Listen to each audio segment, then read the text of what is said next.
Selamat berjumpa kembali Bapak Ibu, Saudara-saudari, umat beriman terkasih dalam Tuhan. Salam sehat berlimpah berkat dan selamat memasuki masa istimewa, masa khusus, masa Prapaskah, mempersiapkan perayaan Paskah Kebangkitan. Kita hari ini mengawali masa Prapaskah dengan merayakan Rabu Abu. Saya mengajak kita sekalian saudara-saudari merenungkan kutipan Injil Matius bab 6 ayat 1 sampai 6, dilanjutkan ayat 16 sampai 18. Apa-apa yang perlu kita perhatikan, perlu kita hayati dalam masa Prapaskah itu yang mau kita renungkan dalam renungan ini. Kita dengarkan sabda Tuhan dalam nama Bapa dan Putra dan Roh Kudus. Amin. Dalam khotbah di bukit, Yesus bersabda kepada murid-muridnya, "Hati-hatilah, jangan sampai melakukan kewajiban agamamu di hadapan orang supaya dilihat. Karena jika demikian, kamu tidak beroleh upah dari Bapamu yang di sorga. Jadi apabila engkau memberi sedekah, jangan engkau canangkan hal itu seperti orang yang dilakukan oleh orang munafik di rumah-rumah ibadah dan di lorong-lorong supaya dipuji orang. Aku berkata kepadamu, hendaklah sedekahmu itu diberikan dengan tersembunyi. Maka Bapamu yang melihat yang tersembunyi akan membalasnya kepadamu. Dan apabila kamu berdoa, janganlah berdoa seperti orang munafik. Mereka suka mengucapkan doanya dengan berdiri di rumah-rumah ibadah, pada tikungan-tikungan jalan raya, supaya mereka dilihat orang. Aku berkata kepadamu, mereka sudah mendapat upahnya. Tetapi jika engkau berdoa, masuklah ke dalam kamarmu, tutuplah pintu, dan berdoalah kepada Bapamu yang ada di tempat tersembunyi, maka Bapamu yang melihat yang tersembunyi akan membalasnya kepadamu. Dan apabila kamu berpuasa, janganlah muram mukamu seperti orang munafik. Mereka mengubah air mukanya supaya orang melihat bahwa mereka sedang berpuasa. Aku berkata kepadamu, mereka sudah mendapatkan upahnya. Tetapi apabila engkau berpuasa, minyakilah kepalamu dan cucilah mukamu supaya jangan dilihat orang bahwa engkau sedang berpuasa, melainkan hanya oleh Bapamu yang ada di tempat yang tersembunyi. Maka Bapamu yang melihat yang tersembunyi akan membalasnya kepadamu." Demikianlah sabda Tuhan. Bapak Ibu, saudara-saudari, umat beriman terkasih dalam Tuhan kita Yesus Kristus. Sekali lagi kita memasuki masa Prapaskah tahun 2025. Beberapa hal perlu kita pahami atau kita refresh, kita segarkan kembali, supaya penghayatan kita untuk masa Prapaskah pada akhirnya sungguh-sungguh bermakna ketika nanti pada akhirnya kita merayakan Paskah. Kita awali masa Prapaskah saudara-saudari dengan merayakan Rabu Abu. Disebut Rabu Abu karena memang dirayakan pada hari Rabu, dan ada penandaan abu pada dahi setiap orang Kristiani pada hari Rabu ini untuk mengingatkan bahwa kita manusia diciptakan dari tanah atau dari debu tanah, abu, dan akan kembali menjadi abu. Yang mau dikatakan di situ adalah kita ini rapuh sebagai manusia, dan karena itu seringkali jatuh dalam dosa. Maka perayaan Rabu Abu yang mengawali 40 hari masa Prapaskah, masa retret agung kita, merupakan suatu pernyataan bahwa kita ingin menyadari segala kerapuhan kita, mau lebih dekat dengan Tuhan, mau lebih memperhatikan hal-hal yang perlu untuk mengatasi segala kecenderungan-kecenderungan duniawi, kecenderungan manusiawi kita, dan semakin menjadi berkat bagi banyak orang. Seringkali disebut juga masa Prapaskah sebagai masa puasa? Tentu saja karena di dalamnya ada salah satu kegiatan yaitu berpuasa. Puasa menjadi bermakna saudara-saudari kalau kemudian benar-benar ada usaha dari awal masa Prapaskah untuk menghayati puasa, untuk mengendalikan diri, mengendalikan hawa nafsu, mengendalikan keinginan-keinginan, dan kemudian hidup menjadi lebih bermakna bagi orang lain lewat bersedekah atau beramal kasih.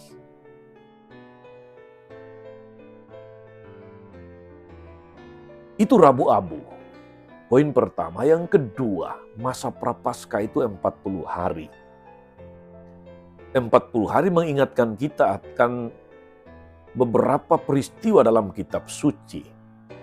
Misalnya, Yesus 40 hari di padang gurun sebelum dia memulai karya publiknya, mengajar dan melakukan banyak mujizat sampai dia kemudian sengsara, wafat, dan bangkit. Jadi masa 40 hari di padang gurun adalah masa Yesus melakukan retret, mempersiapkan diri rohani dan jasmani untuk memulai karya publiknya. Retret yang saya maksudkan di sini tentu berbeda dengan retret yang dilakukan oleh para kepala daerah, bupati, wakil bupati, wali kota, wakil wali kota, gubernur, wakil gubernur setelah dilantik presiden baru-baru ini. Judulnya memang retret, tapi nampaknya kegiatannya lebih banyak semacam diklat atau penataran. Retret yang memang berasal dari tradisi Katolik itu selalu berarti kesempatan untuk orang mendekatkan diri dengan Tuhannya dalam situasi yang sunyi, dalam situasi yang hening, dan bukan macam-macam kegiatan yang bersifat meriah atau ramai. 40 hari masa Prapaskah saudara-saudari itu dihitung dari Rabu Abu sampai Jumat Agung, di luar hari Minggu. Jadi hari Minggu tidak dihitung. Itulah 40 hari masa Prapaskah yang dimulai dengan Rabu dan Abu. Saudari-saudara, poin berikutnya yang kita mesti pahami adalah bahwa jiwa dari masa Prapaskah itu adalah, atau spiritnya adalah spirit pertobatan. Pesta Paskah akan bermakna jika kita menggunakan ke-40 hari untuk merefleksikan hidup kita, merefleksikan tingkah laku kita, mencari orientasi baru bagi hidup dan karya kita sebagai orang Kristiani. Dan 40 hari juga merupakan masa di mana kita memperbaiki hidup kita, berusaha menghilangkan kebiasaan-kebiasaan yang kurang baik, yang tidak sesuai dengan tuntutan iman, tuntutan agama kita. Dan masa pertobatan ini juga adalah kesempatan menyadari macam-macam kesalahan, mendamaikan diri dengan Tuhan lewat sakramen tobat, dan menjalankan karya cinta kasih terhadap sesama. Itu yang dituntut dalam masa Prapaskah. Dengan kata lain, saudara-saudari, selama masa puasa kita mau mengarahkan hidup untuk mengikuti jejak Yesus secara lebih konsekuen. Karena itu dalam Injil tadi kita mendengarkan saudara-saudari, kalau boleh saya katakan 3 pilar masa Prapaskah. Apa yang dimaksudkan dengan 3 pilar masa Prapaskah? Semuanya itu akan sebetulnya mengarah atau bermuara kepada pertobatan. Yang pertama itu adalah berdoa. Doa itu adalah wujud kasih kita kepada Tuhan. Dengan menjalin relasi, lebih mendekatkan diri kepada Tuhan yang telah lebih dahulu mengasihi kita. Kalau saudara sudah dekat dengan Tuhan dalam doa, lebih lagi menggunakan kesempatan lebih dekat dengan Tuhan.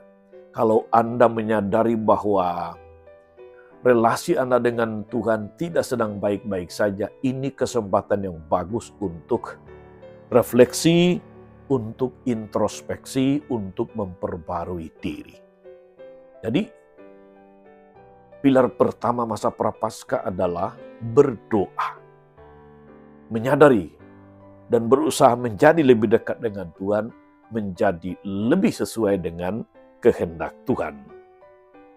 Pilar yang kedua dari masa Prapaskah, saudara-saudari, adalah pantang dan puasa. Pantang dan puasa, saudari-saudara, sebetulnya adalah sebuah wujud kasih kita kepada diri kita sendiri, karena kita ingin memberi diri kita, memberi kasih kita, memberi diri kita damai yang sejati, bukan yang ditawarkan oleh dunia, tetapi yang ditawarkan oleh Tuhan. Maka dengan pantang dan puasa, kita berusaha mengendalikan diri dari segala macam kecenderungan-kecenderungan yang negatif, kecenderungan-kecenderungan buruk, supaya kita lebih berada di jalan yang telah ditunjukkan Tuhan. Aturan puasa dan pantang di setiap keuskupan sudah disampaikan. Apa yang wajib, apa yang tidak wajib. Siapa yang wajib melaksanakan puasa, siapa yang tidak wajib. Semua sudah diatur demikian oleh tiap-tiap keuskupan. Puasa kita, saudara-saudari, kalau kita mau refleksikan, renungkan lebih dalam, dia selalu terarah kepada pilar yang ketiga, yaitu berderma atau beramal kasih. Apa maksudnya, saudara-saudari? Ketika kita berpuasa, saudara-saudari, kita berusaha mengendalikan diri kita. Salah satunya adalah soal makan minum. Praktik puasa kita, saudara-saudari, sebetulnya praktek yang terarah kepada solidaritas kepada saudara-saudari yang berkekurangan, yang menderita, yang nanti akan kemudian kita salurkan melalui apa yang kita sebut sebagai aksi puasa pembangunan, APP. Kalau selama 40 hari kita berpuasa, di sana selalu ada anjuran untuk mengurangi apa yang kita konsumsi. Nah, apa yang kita kurangi dalam konsumsi kita sehari-hari, itulah yang kita masukkan ke dalam kotak atau amplop APP. Dengan mengendalikan diri, dengan mengendalikan belanja, dengan mengendalikan pengeluaran-pengeluaran yang tidak sangat penting. Kita sedang menabung, kita sedang mempersiapkan sesuatu untuk menolong saudara-saudari yang berkekurangan. Itulah arahnya, saudara-saudari. Maka, saudara-saudari, ibaratnya kalau kita mau katakan adalah bahwa kalau berdoa saja yang kita usahakan secara pribadi selama masa Prapaskah, kita berdoa tanpa berpuasa, itu ibarat orang yang mau bertinju tapi hanya dengan satu tangan. Berdoa tidak bisa dilepaskan dari puasa dan amal kasih. Dan kalau saudara-saudari berpuasa tanpa beramal kasih, itu tak ada bedanya dengan diet. Saudara-saudara umat beriman terkasih dalam Tuhan, apapun yang bersifat lahiriah yang kita lakukan melalui pantang puasa dan berderma, hendaknya menolong kita untuk sampai kepada tingkat yang jauh lebih tinggi, yaitu hidup yang berkenan kepada Tuhan, hidup yang siap menerima karunia-karunia Tuhan.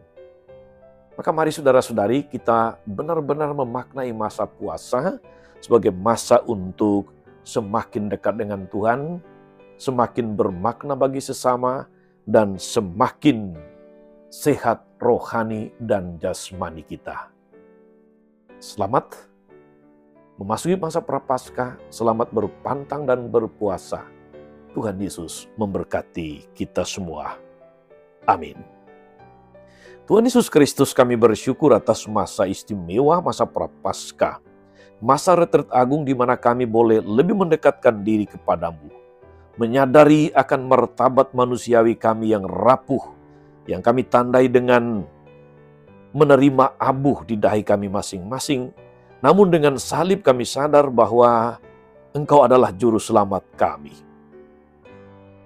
Kuatkanlah kami Tuhan, agar sepanjang masa Prapaskah ini kami sungguh-sungguh menggunakan kesempatan untuk mendekatkan diri kepadamu, untuk mengendalikan segala macam kecenderungan, hawa nafsu, dan keinginan-keinginan yang tidak teratur, dan semakin bermakna menjadi berkat bagi banyak orang. Semoga kami melaksanakan semuanya dengan hati yang tulus, bukan untuk pencitraan, tetapi untuk semakin memurnikan diri, memurnikan hidup kami, agar martabat kami sebagai putra-putri kesayangan-Mu semakin menjadi nyata. Sangkolah Tuhan dan pengantara kami sepanjang segala masa. Amin. Saudari-saudara sekalian, berkat Allah turun atas saudara-saudari, atas mereka yang kita doakan atau kita janjikan doa, mereka yang merayakan ulang tahun. Segala rencana, karya, dan pelayanan hari ini, Bapa dan Putra dan Roh Kudus. Amin. Tetap sehat, teruslah menjadi berkat. Jangan lupa like, subscribe, nyalakan lonceng notifikasinya. Salam 52, Tuhan memberkati.